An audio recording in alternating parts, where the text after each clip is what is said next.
So in this quick video we're gonna show how to solve error 3 message in conversion kit. So if when you hit the throttle or pedal, sometimes it shows 03 error. So to solve this, we just go to the cable coming out from a motor. So there is one connection over here, always just 5 or 6 inches away from motor axle. There will be one connection.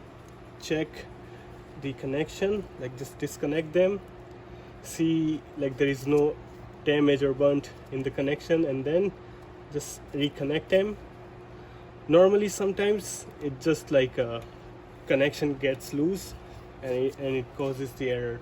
So first one is over here. Second one, you just route the cable and it should be near the controller box. Same connection.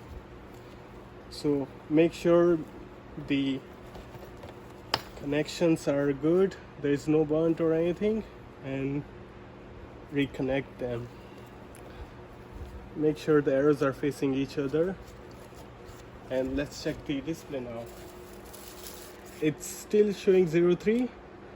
Restart the screen and try to get electric assist. Okay, it gives electric power. So yeah, this is how we solve ENVO 3 error in conversion kit.